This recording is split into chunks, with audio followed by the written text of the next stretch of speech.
दोस्तों स्वागत है आपका इस वीडियो में जिसमें हम बना रहे हैं अब ये वीडियो स्पेशली जो हम बना रहे हैं वो सोलोकोट के मैकेनिज्म के ऊपर बना रहे हैं। सोलोकोट का मैकेनिज्म क्या है और सोलोकोट कैसे काम करता है, तो हमें पता लग गया सोलोकोट एक स्टेरॉइड है। कौन सा स्टेरॉइड है? Methyl prednisolone. तो हमने लास्ट वीडियो में हमने देखा कि ये बनते कहाँ पे हैं। ये हमारे hormones, steroidal hormones, adrenal gland इन्हें बनाती है। और अब हम बात करते हैं इनके मैकेनिज्म की, क्योंकि इस स्टेरॉइड का मेन एक्शन दोस्तों रहता है anti inflammatory, immunosuppressant and anti allergy action.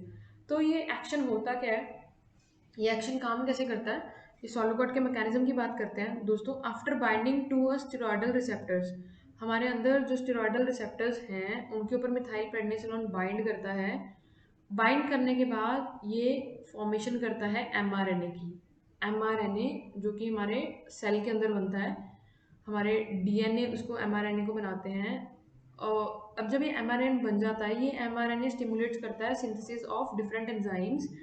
वो एंजाइम्स जो कि रिस्पॉन्सिबल हैं इम्यूनोसप्रेसेंट एक्शन के लिए और एंटी इन्फ्लेमेटरी और एलर्जिक एक्शन के लिए। तो ये जो आपने देखा कि स्टेरॉइड अपने रिसेप्टर पे चिपकता है और एमआरएनए बनाता है, ये होता कैसे है दोस्तों? ये हम बात करते हैं कि जितने भी स्टेरॉइड्स हैं जब वो हम लेते हैं वो हमारे ब्लड स्ट्रीम में जाते हैं दोस्तों। ब्लड स्ट्रीम में जब ये जाते हैं तो ये जाके अपने प्लाज्मा प्रोटीन कैरियर के ऊपर, ब्लड के अंदर ही ये कैरियर होता है प्रोटीन कैरियर, ये ब्लड के अंदर चले जाते हैं हमारे, और स्टेरॉइड बाइंड हो जाते हैं अपने मिथाइल पेंटिसोन यहाँ बाइंड हो जाएगा अपने प्लाज्मा प्रोटीन कैरियर के साथ। उसके बाद दोस्तों ये क्या करेगा, ये अंदर एंटर कर जाएगा हमारे सेल में।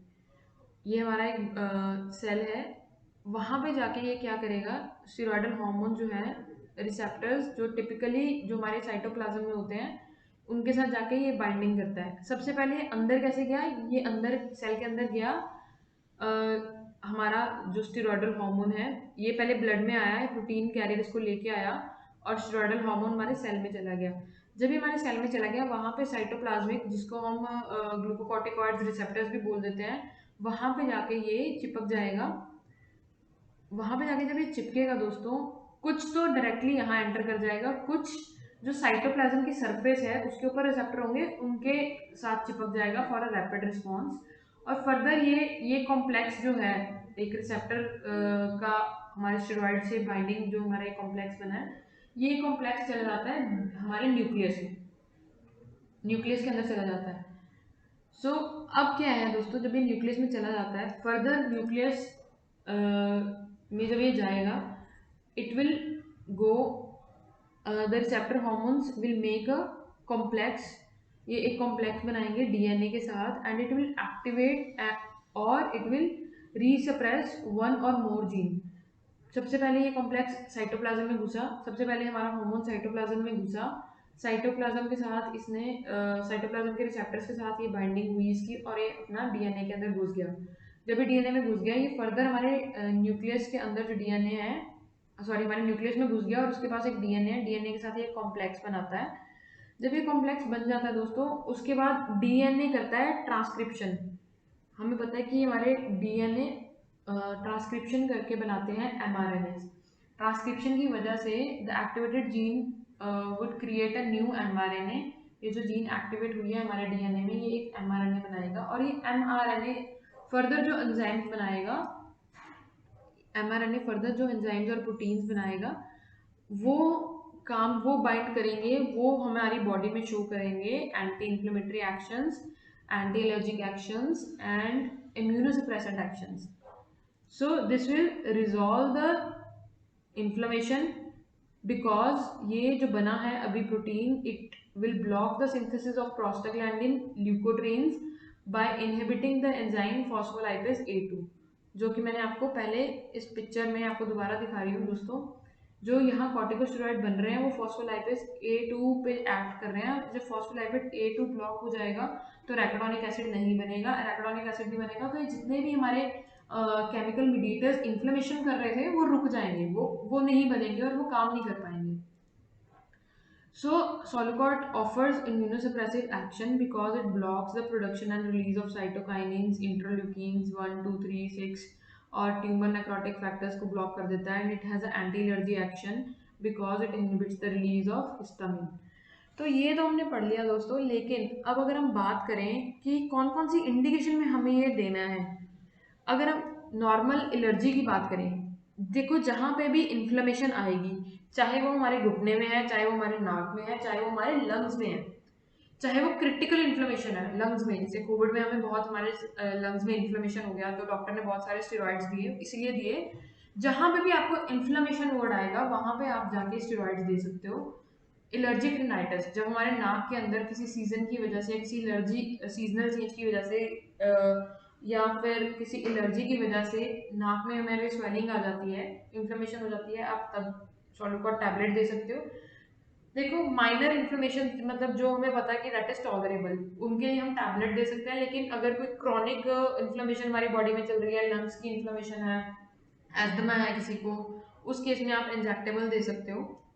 सीजनल एलर्जी में हमारा टैबलेट्स दे सकते हो। सीजनल एलर्जी में एनाफिलैक्टिक एंड एंजियोडीमा, जब हमारी बॉडी में किसी चीज को लेके रिएक्ट, किसी चीज को खाने के बाद रिएक्शन हो जाए और हमारी बॉडी में ये सारा एंजियोडीमा, ये फेस पे जो पानी भर गया है, सूजन आ गई है, इन्फ्लेमेशन हो गई है, उस केसेस में हम दे सकते हैं। उसके बाद ARDS, acute respiratory distress syndrome, जब हमारे लंग्स में स्वेलिंग आ जाती है due to accumulation of fluid in the alveoli, उस केस में हम स्टेरॉइड्स दे सकते हैं। मॉडरेट टू सीवियर एस्थमा, जो पेशेंट एस्थमेटिक हैं, जब उनके लंग्स में सपोज हार्वेस्टिंग सीजन में उनके लंग्स में स्वेलिंग आ जाती है, वो प्रॉपरली सांस नहीं ले सकते, उस केस में आप सॉल्यूकॉट दे सकते हो। उसके बाद हमारे इंटेंसिविस्ट की एग्जैजरबेशन ऑफ COPD में जब हमारे पल्मोनरी डिसऑर्डर्स हो जाता है तब दे सकते हैं। स्पाइनल कॉर्ड इंजरी भी दे सकते हैं, एंजियोडीमा में दे सकते हैं, अक्यूट रेस्पिरेटरी डिस्ट्रेस सिंड्रोम में दे सकते हैं। आर्टिकेरिया, जब पूरे बॉडी में हमारे ये ऐसे धफ्फड़ जैसे हो जाते हैं, हाइव्स बन जाते हैं, तब दे सकते हैं। एस्थमा में दे सकते हैं। न्यूरो के अंदर ऑप्टिक न्यूराइटिस में दे सकते हैं, ट्यूबरक्लोसिस मेनिंजाइटिस में दे सकते हैं। ट्यूबरक्लोसिस मेनिंजाइटिस मतलब जब हमारा दिमाग की मेनिंजेस है वो सूज जाती है, और ऑप्टिक न्यूराइटिस मतलब आंख की जब नर्व सूज जाती है तब हम दे सकते हैं। और ब्रेन ओडीमा में एक्सेलरेशन ऑफ मल्टीपल स्क्लेरोसिस, हमारे ऑटोइम्यून डिजीजेस के अंदर हम दे सकते हैं इसको। So methyl prednisone sodium succinate is a synthetic corticosteroid, ये सिंथेटिक है दोस्तों, जिसको हम बाहर से दे रहे हैं, and is use mostly for short term in severe condition to decrease the inflammation. It works by preventing the release of certain chemicals जो हमारी inflammation के लिए responsible होते हैं। So इसका administration कैसे करना है, इंजेक्शन की बात कर रहे हैं दोस्तों। जो सॉल्यूकॉट इंजेक्शन है उसको हम वाटर फॉर इंजेक्शन में रिकॉन्स्टिट्यूट करेंगे, क्योंकि हमारा ड्राई पाउडर में आता है, और it can be stored up to 48 hours at the room temperature. और सॉल्यूकॉट should be given slowly intravenous over the period of 30 minutes. और रिकॉन्स्टिट्यूशन जो सॉल्यूशन है वो फर्दर हम डाइल्यूट कर सकते हैं 4.9% सोडियम क्लोराइड इंजेक्शन में या फिर ग्लूकोज में। पेशेंट को अगर NaCl लगा हुआ है, DS लगा हुआ है, आप उसमें भी दे सकते हो, और आप ग्लूकोज के अंदर भी दे सकते हो। तो मल्टीपल स्क्लेरोसिस की डोज रहेगी 1 ग्राम per day for 3 to 5 days IV। किसी भी तरह का बॉडी में ओडिमा हो गया है, 30 mg per kg every day for 4 days, और every other day, sorry, for every other day for 4 days, और 1 gram per day for 3 to 7 days। और कोई भी लाइफ थ्रेटनिंग डिजीज मतलब हमें प्रॉब्लम हो जाती है, लंग्स में बहुत ज़्यादा सूजन आ गई है, तो आपने उसको 30 mg per kg देना है over the period of 30 minutes, and the dose may be repeated for every 4 to 6 hours up to 48 hours। Spinal cord injury में जो है थोड़ा सा कॉम्प्लिकेटेड है इसका डोजेज। स्पाइनल कॉर्ड इंजरी में इनिशियली जो 3 घंटे ऑफ इंजरी होते हैं तब हमें 30 mg पर kg देना है, IV बोनस डोज 15 मिनट में fast infusion followed by 45 minutes pause, 15 minute का 45 मिनट रुकना है, and then continue to 5.4 mg पर kg पर आवर फॉर 23 आवर्स के लिए।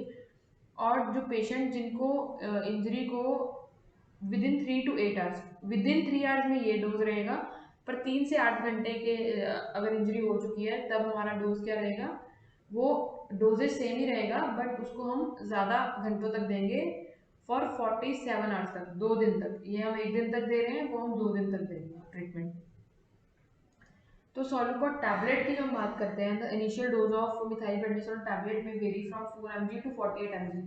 तो डॉक्टर ओरल जब स्टीरॉयड देता है तो मिनिमम डोज रहती है 4 mg। तो प्रेफर्ड जो है मिनिमम डोज ही प्रेफर्ड होती है कि कम से कम स्टीरॉयड दिया जाए और इन्फ्लेमेशन को ट्रीट किया जाए।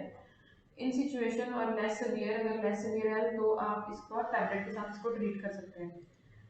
तो दोस्तों हम एमआरपी की अगर बात करते हैं, हमारा सोलुकॉट 4 mg का एमआरपी है 47 रुपीज़ 30 पैसा। सोलुकॉट 8 mg का एमआरपी 54 रुपीज़ 18 पैसा। एंड सोलुकॉट 40 mg इंजेक्शन का एमआरपी है, ये ऊपर के दो टैबलेट्स हैं और इंजेक्शन का एमआरपी है 60 रुपीज़ 26 पैसा। 125 वाले का एमआरपी है 303 रुपये। 500 वाले का एमआरपी है 683 रुपीज़। 1 ग्राम का एमआरपी है 1094 रुपीज़। सो अगर हम बात करें पैक शॉट्स की, ये जो सेंटर में आपको दो दिख रहे हैं Solucort 4 and Solucort 8, these are the pack shot for tablet. उसके बाद सोलुकॉट 40, 125, 1000, 500, ये जो है हमारे इंजेक्टेबल्स हैं। सो ये 3D पैक शॉट्स हैं हमारे। ये हमारा विजरेट का पेज है फॉर न्यूरो, ये हमारा विजरेट का पेज रहेगा न्यूरो के लिए, जिसमें हमने IM प्रमोट करना है। इंटेंसिविस्ट के लिए जिसके अंदर हमने इंजेक्शन प्रमोट करने हैं। और उसके बाद फिजिशियन में जितनी भी एलर्जीज के डिसऑर्डर्स हैं उसमें हमने टैबलेट प्रमोट करना है और हमने बताना है डॉक्टर ऑल्सो अवेलेबल हमारा IM IV इंजेक्शन। और ऑर्थो में जितना भी सूजन है, मतलब हाथों की सूजन, पैरों की सूजन, घुटने की सूजन, जितनी भी तरह की सूजन रहेगी उसके अंदर हमारा रहेगा हमारा सोलुकॉट टैबलेट्स। हर तरह की सूजन के अंदर, ऑर्थो की सूजन के अंदर आप दे सकते हैं। सो दोस्तों दिस वाज ऑल अबाउट सोलुकॉट। इसको आप देखो न्यूरो भी प्रमोट कर सकते हो, इंजेक्शंस को, इंटेंसिविस्ट को भी प्रमोट कर सकते हो, और आप इनको एक GP फिजिशियन को भी प्रमोट कर सकते हो सीजनल एलर्जी के लिए। So I hope this is clear now. Thank you for watching Solcott friends.